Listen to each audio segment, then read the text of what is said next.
Les dirigeants de près d'une quarantaine de pays des deux côtés de la Méditerranée se sont rencontrés dimanche et lundi en Égypte pour un sommet inédit.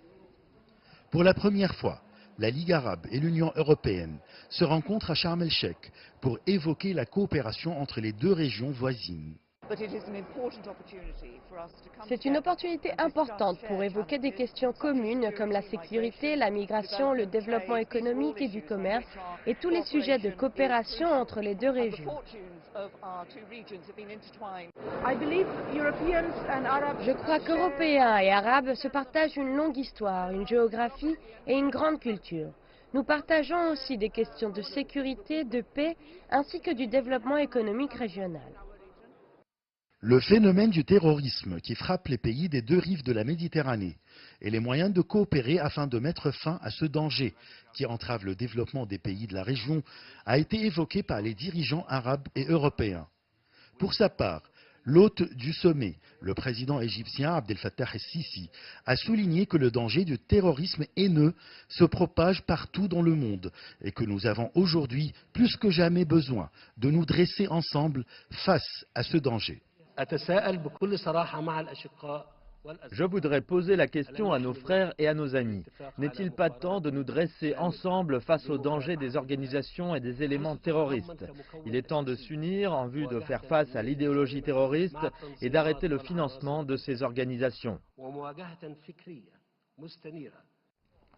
Pour sa part, le Premier ministre belge a également évoqué la même question, tout en mettant l'accent sur la nécessité de coopérer avec les grandes puissances du monde comme la Chine et les États-Unis.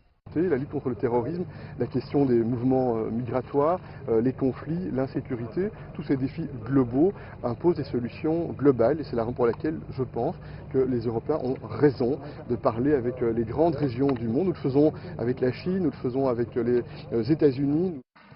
Le dossier des migrations a également été au cœur des discussions entre les deux blocs. Pour les dirigeants arabes et européens, l'immigration n'était pas un défi, mais un secteur prometteur de coopération entre les deux parties. Un sujet qui a également été abordé par Donald Tusk. Nous devons travailler ensemble, pays d'origine, de transit et de destination, afin de casser le business model des passeurs et des trafiquants. Lundi, les participants à ce sommet ont mis l'accent sur les dossiers régionaux dont le Yémen, la Libye, la Syrie ou le processus de paix israélo-palestinien. Ils ont insisté sur la nécessité de coopérer ensemble afin de résoudre ces crises par les voies diplomatiques. Achraf Massoud pour CGTN français, Sharm el-Sheikh.